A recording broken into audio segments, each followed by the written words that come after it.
We have our first rainy day of the winter here. We have summer rainy days, but it's very, very rare to have winter rainy days, especially this time. With climate change, everything is unpredictable now. So our first winter rainy day here on the banks of Mother Ganga. It's so beautiful to be with you all.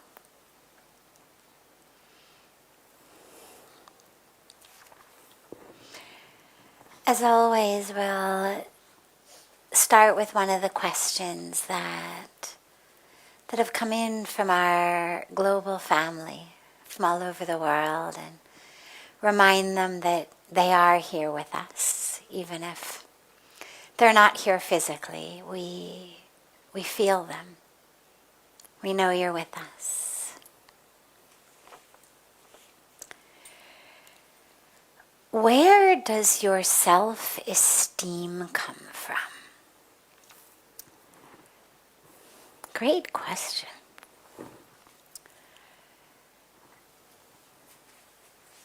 So, self-esteem typically for people is confidence in what they can do. I have self-esteem because I know I'm smart, or I know that I'm talented, I'm qualified. But that isn't really self-esteem. If you look at the word, it's esteem for the self, not for what I've acquired, what I've accumulated in terms of knowledge or skills or abilities or titles or talents. It's actually for myself. So self-esteem comes from knowing, regardless of what talents I may have, regardless of what degrees or titles or abilities I may have, who I am is perfect. Doesn't mean I don't need work. It's that beautiful, beautiful spiritual paradox.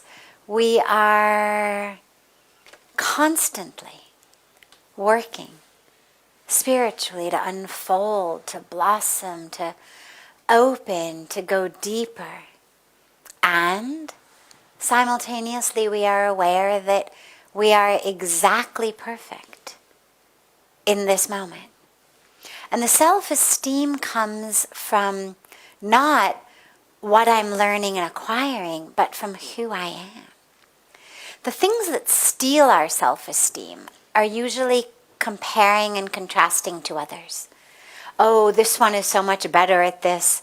This one is so much funnier. This one is so much smarter. This one is so much prettier. This one is so much richer or more successful. But to do that is ignorance. Okay? I'm not saying it's bad. It's normal, it's natural, but it's ignorance. And our whole path is from ignorance to wisdom, from falsehood to truth, from darkness to light. And so that ignorance that's comparing us would be like a rose saying, oh, why am I not like a jasmine? Why am I so big and red instead of little and white? Why do I grow on these bushes with thorns instead of these beautiful vines? But the rose doesn't. And the jasmine doesn't compare to the rose.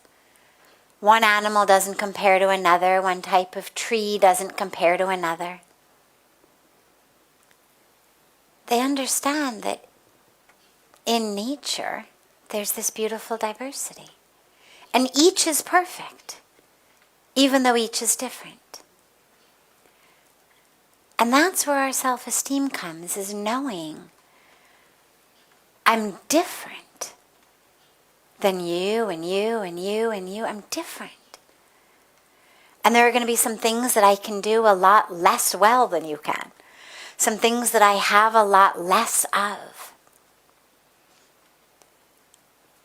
And yet, who I am in my selfness is full and perfect. Because God's created me and God doesn't make mistakes. And then we realize, well, there are some things that I have that are more than others. We start to understand that. But that still isn't the source of our self-esteem, because then we fall back into the trap of it's about what I have or what I can do. So the self-esteem has to be rooted in this perfection of the self, like a rose, like a jasmine, like an apple tree, like an orange tree. Each being perfect, but each being different. And so don't ever let anyone convince you that in order to be worthy of occupying your place on planet Earth, you need to achieve this or do that or accomplish this or have that. That's ignorance. It's also marketing. It's what our marketing tells us. You should look like this, wear these clothes, go here, go there. We're constantly being indoctrinated to believe that there is something lacking in us. It's a brilliant marketing technique. We are then very likely to buy whatever they're selling. But the dilemma becomes that we also buy the message. We buy the teaching that there is something lacking in us. And so many people today are suffering from lack of self-esteem. And then, of course, what do? They shop more. Because the advertisements say, if you have this, then you'll feel good about yourself, you'll be beautiful, successful. The neighbors will be jealous. Or I go out and I decide I'm going to get this degree or this diploma or this title or that career. And again, nothing wrong with it. Do those things, sure. But don't do them thinking they're going to make you more worthy. Who you are is that perfect being, whether it's a rose, a jasmine, an apple tree, an orange tree, whatever it may be. It's perfect as you. And that's something everyone needs to know. God doesn't make mistakes. The universe doesn't make mistakes. However you are, it's how you're supposed to be.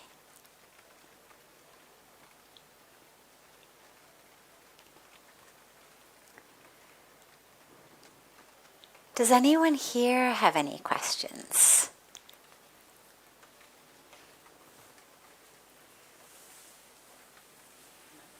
Yes. How we came to know that why we Just are... one sec, वो mic देंगे आपको. Ma'am, how we will came to know that what is the purpose of my life? How will I came to know this thing? So the purpose of each of our lives is to realize the truth of who we are. That is why we have taken birth. That's our highest dharma, highest purpose.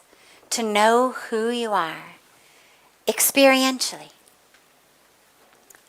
Not just aham brahmasmi. Right? We can chant it, but the point is to know it, not just to chant it. So to know experientially who you are, that's why you take birth. To actually know aham brahmasmi, not just chant it. When we meditate on the mantra of Soham, well, it's not just a mantra to meditate upon, it's actually something to know. I am that. That awareness is why we have taken birth. That is our purpose. That's universal. And then we each, all in our lives, have different sub-purposes, you could say. And those have to do with different characteristics we have, different interests, different abilities, different cultures we're born in. different situations we're born in. And by the way, it changes throughout our life as well. This idea that we each have one purpose, kind of stamped on our rear end as we come through the womb, is really a fallacy of the modern New Age movement. We've got a New Age movement telling you, pay me this much money, I will help you figure out your purpose. Oh, you don't know your purpose? Come here. For just a few $1,000s, I will tell you your purpose. We don't all have one singular purpose as though it's a career or it's a job or a vocation or a hobby or a relationship. The one purpose we have is wake up. Know who you are. Live it. And then, we have sub-purposes as well that vary. When we talk about our dharma, for example, well, different times of life we have different dharmas. In our student years, our dharma is different. Our householder years, dharma is different. But even during different phases of life, we have different dharmas simultaneously, right? We have a dharma as a child to our parents. We have a dharma to our children as their parent. We have a dharma to our spouse if we're married. We have a dharma to our community. And then we even have other dharmas as well that are kind of individual, right? Like my dharma on that individual level is to be a sannyasi, to be a renunciant, to live here in an ashram in India, sharing love and peace and being an instrument for the divine to flow. Someone else's dharma is going to be very different based on where they live, based on what they're meant to be doing. And that it arises in our life. It's not that there's an equation to figure it out. What it requires is simply being open. I always say, this is my favorite way to think about it, a caterpillar doesn't need a degree or a course or a training to become a butterfly. A seed doesn't need a course or a training to become a tree and give fruit. All they need is to be quiet enough that when that sign or signal from the universe comes that says, climb the tree, now weave the cocoon, now sit still while I liquefy you. Now burst forth and jump and fly. They need to be able to hear that and have faith in it, right? We never see a butterfly kind of back down the tree because it's too afraid to jump out of the cocoon. So it navigates its way back down the branch and climbs down the tree. You never see it. They respond. The seed sprouts. Some sign comes, some signal comes that says, I'm going to crack you open right now. Sprout. And it does. So I am deeply convinced that there is no God or system in the universe that makes any sense that would give that kind of wisdom and knowing to a caterpillar and a seed, but not us. So clearly we also have a way of knowing. We just need to be quiet. And we need to be still. And we need to hear it. The problem for so many of us is we're we're so noisy inside. There's so much going on inside that we can't hear. So to find that sub-purpose, you could say,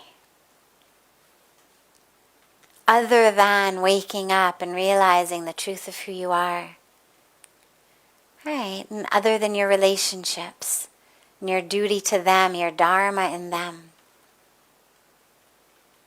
What's that other purpose, that unique purpose? Well, just be still. Keep putting one foot in front of the other. Meditate, pray.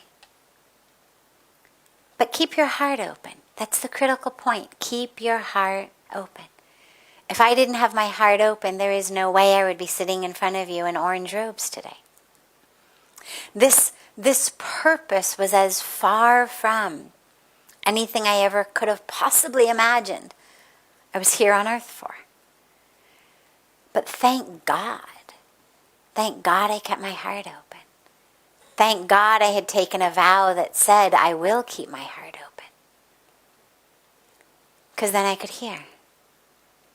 And then I wasn't going to run away when that voice said, you must stay here. Otherwise, we run.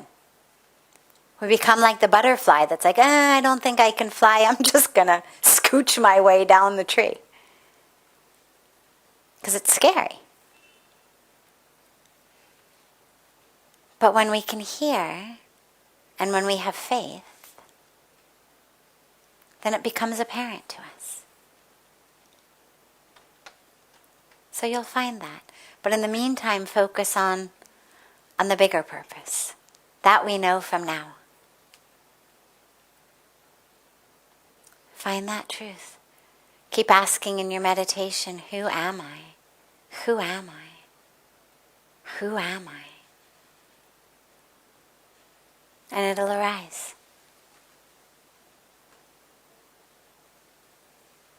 Yes. Thank you. Is it If necessary? you'd like, I'm so sorry. If you'd like to move up a little, you can move up a little. I know we're getting a bit crowded in the back there. If people would like to move up, feel free. Is it necessary to learn formal way to meditate, or even without any formal training? Can we meditate on our own, and in which case should we meditate on our breath or some mantra or what it is going to? Yeah, you definitely don't need formal meditation instruction, but it certainly helps to have some instruction in terms of some idea of what you're doing, what you're going to focus on. And there isn't a right answer. There's dozens, if not hundreds, of different lineages, different schools of meditation that are going to teach it in different ways. The most common, though, are going to focus on your breath or a mantra, or both. I know I do both. An awareness of the breath and a chanting of the mantra together.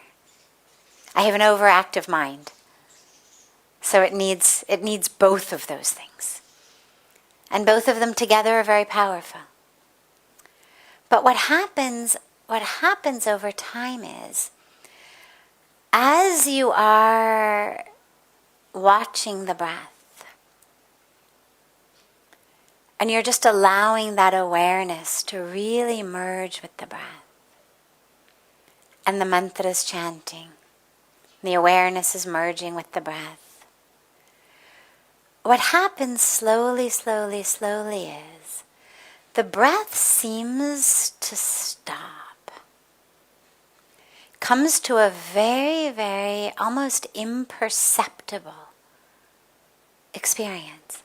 And that's okay.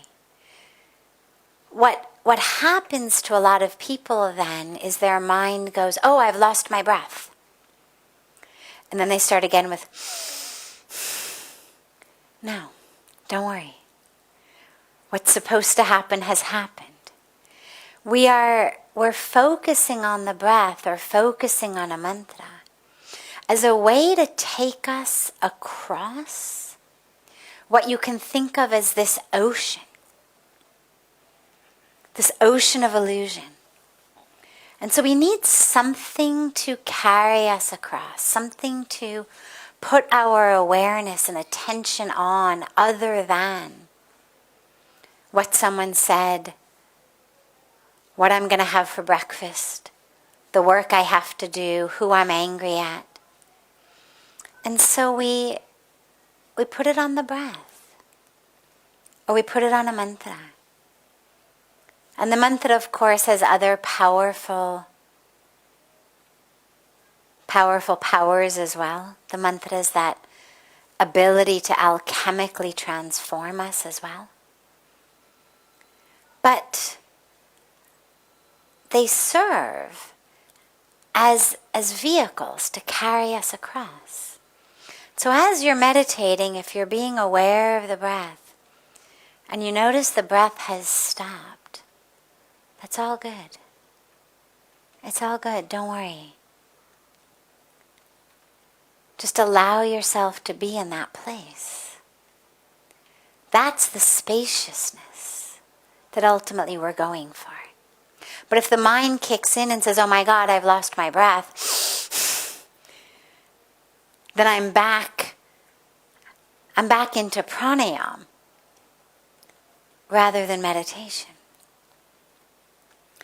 And what happens with the mantra also, you'll notice, is you're chanting it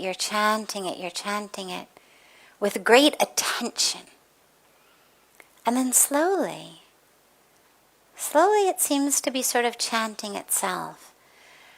And you become aware of the chanting of the mantra rather than this focused attention, intention on I am chanting my mantra. So again, it becomes less of a doing and more of a happening. And then of course the mind will wander. And then you bring it back to the breath and back to the mantra. And then you get into that beautiful spaciousness again. And you allow yourself to be there without letting the mind engage by saying, oh yeah, there's that spaciousness she talked about. Or, oh, what happened to my breath? In that spaciousness is where we experience that truth. So any form of meditation, I always say, there's no right or wrong way to meditate unless you're hitting the snooze button. That is a wrong way to meditate. If the alarm goes off to get up to meditate and you hit the snooze button and go back to sleep, it's the wrong way to meditate. Otherwise, whatever works for you. Whatever works. Yeah. Just 1 second. हम वापस आएंगे आपके पास पहले आपका. Then we'll come back to you. Hi. Firstly, I'd like to thank you for all your grace and comfort that you offered my family while they were here. Having been orphaned as an adult now, I wonder if you can offer any words of comfort.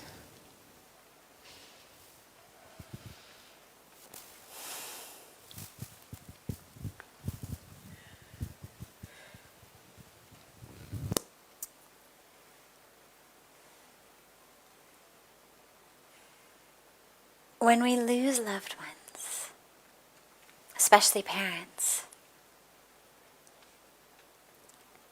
it's painful. And that's okay. That's okay. There's a beautiful place for those tears. There's a beautiful place for that pain. Because it means we loved so much. And we lived so much in that love. You know, one of the great tragedies, I think, across the world, but especially it seems in India, is there's this kind of aversion to tears, right? And so if I were really close to you and I were very Indian, I'd be like, like as though somehow the beautiful water streaming down your face needed to be stopped up or dammed up. That there was something inherently wrong with that. And I don't think that's true at all. That experience within us of pain, when we lose loved ones, when we lose parents, is beautiful. It means we've loved so much that we are palpably aware of the loss. The solution is not to get over it. The solution is to, and as though there were a solution, but the solution to the crippling pain, let's call it that, the crippling, paralyzing pain.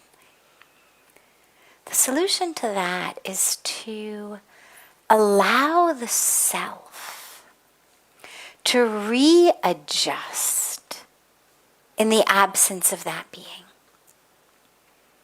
So we don't push away pain. We don't pretend we don't feel it. We don't try not to think about them. What a disservice, right? I mean, they gave you life. Oh, I'm not going to think about them?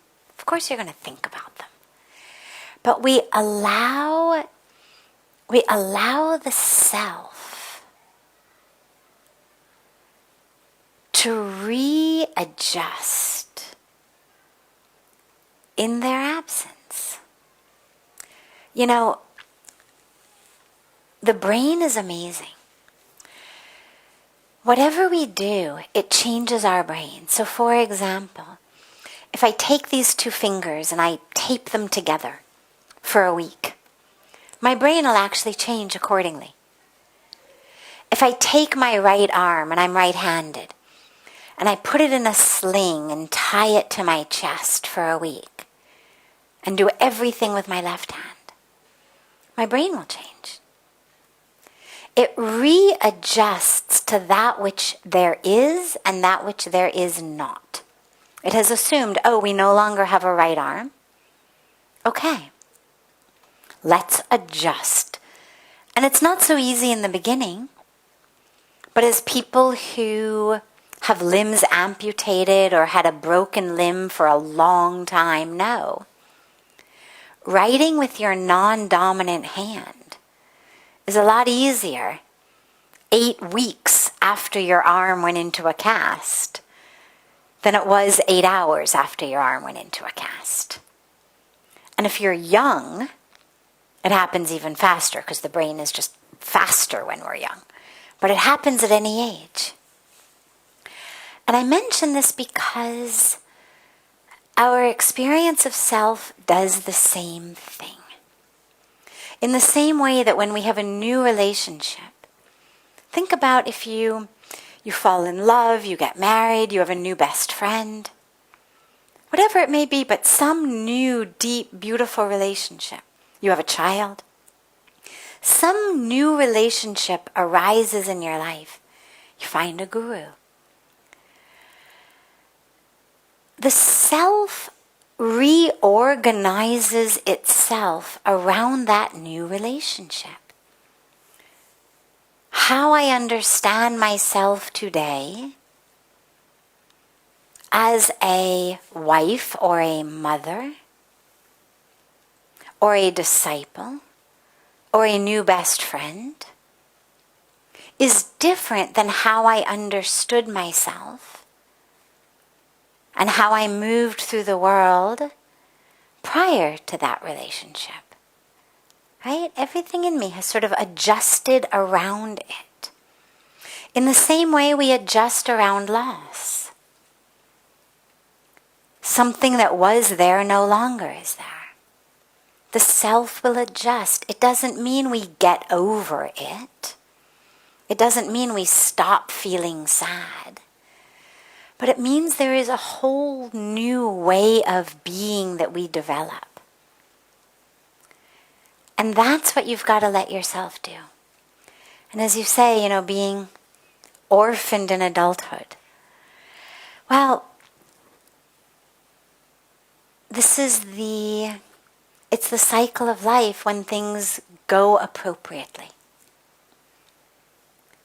It's sad, but it's a lot less sad than parents who lose their child. Which is the only way not to be orphaned as an adult is that your parents lose you. And so the way things are supposed to go is we get orphaned as adults. And yes, of course it's sad. We love them. We miss them. And yet that rearranging of the self is so powerful. It's so powerful to realize, okay, I've spent all of these decades of my life depending upon my mom or my dad or the collectiveness of the two. Now I find it within me. And what you'll find is they are in you. You're not alone. They're in you. And there's this whole universe that supports you. The lap of the universe opens up to you. Right? It's like, in a way, the story of Dhruv. Right? He gets sent off into the forest. He wants to sit on his father's lap. Gets told by his stepmother, no, you're not allowed. You want to sit on his lap, pray to take birth from me in your next birth, then you can sit on his lap. And his father says, she's right. Not about that. But ultimately, the lap you want to sit in is the lap of God. Dhruv goes off into the forest. And ultimately there he is in Lord Vishnu's lap. But it took getting thrown out of the lap of his father in order to find that lap of God. So find that lap of the universe now. It's holding you. It's always been there. You've just never needed to look for it like that. But you'll find it. You'll feel it. And you'll find them inside of you. And when those moments of deep sadness arise, that heartbreaking sadness, just stand there. Stand there literally and just raise your arms. Raise your arms to the universe and allow that to flow through you into the earth. Through you into the earth. The sadness, the pain. Just open to it. Yeah, there it is. And what you'll find is it'll flow through you. It'll be incredibly powerful for a few moments. And then it's flowed into the earth. Mother Earth has taken it. It's like lightning into the earth. But open yourself to it. And what you'll find is it haunts you a lot less. It paralyzes you a lot less. It's the pushing away that paralyzes us. That knot in the heart, that knot in the stomach, that bowling ball feeling inside of us. Just open. Okay, God, here we go. Here we go. And just allow it to flow through. Yeah.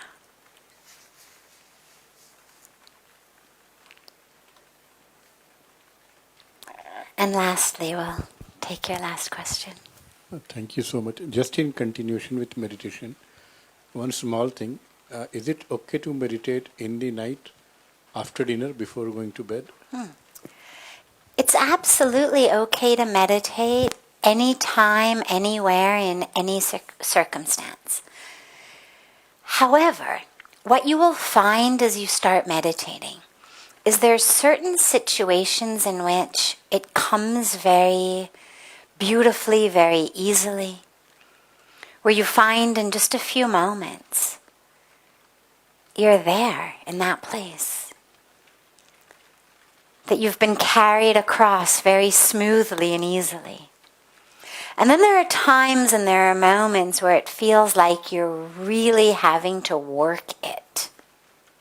The mind keeps being distracted. You have to keep bringing it back. Even if you're able to keep the mind on the breath, it still feels like a task rather than a pathway. And a lot of that has to do with what's happening chemically and physically in our bodies. Because our brains are the place where we meditate from. I mean, we say, the heart, the soul, but ultimately it's the brain that's got our eyes closed. It's the brain chanting the mantra. It's the brain being aware of the breath. It's the brain knowing you've been distracted. And all of the chemicals, both those throughout the day, as well as those that change based on my fatigue level, based on the food in me, they impact us. I know for me, for example, when I first came to India, people here eat dinner very late at night. And especially we have arti, then we have satsang. And in the summer times, it was 9 o'clock before it was dinner. And what I discovered was that while I was young, and I could digest it okay, I didn't feel heartburn or anything like that. When I got up early the next morning to meditate, my food it felt like it was still kind of there on some level. And I didn't feel light. I didn't feel like getting up and meditating. And what I have found over the years is, by eating late at night, I know I am impacting my morning meditation. So that's on a personal level what I have found. Meditating on a full stomach, I think in general is quite difficult. But again, there's nothing wrong with an evening meditation. What I would suggest is try to eat dinner a little bit earlier. Try to give yourself a couple of hours between dinner and when you meditate. A before bed meditation is beautiful. It's beautiful. We all should do it. But it just means you should try to eat a little earlier. Because you'll find that when you sit down, you're burping, stomach's making noise. And it's very hard to be not so grounded in the body when it's making all kinds of noises. This is why, when we fast, when we observe upwas, why it's such an auspicious way to meditate. When there's lightness in the body, the meditation comes much more easily. So experiment. You'll figure it out. Try different times of the day. Some people are more morning people. I've had people say, I cannot meditate in the morning. I fall right back asleep. Okay. So A, it means you're probably not getting enough sleep. But B, all right. So try meditating later in the day. But see what works for you. Ideally, the morning and the night are best. Those 2 times are beautiful. Sunset is also a beautiful time. But any time that you can sit clearly is a beautiful time. Wonderful. Have a beautiful, beautiful, beautiful rest of your evening, everyone. And a beautiful morning and day to our family joining us from all over the world. So much love to you all, and I look so forward to being together again tomorrow.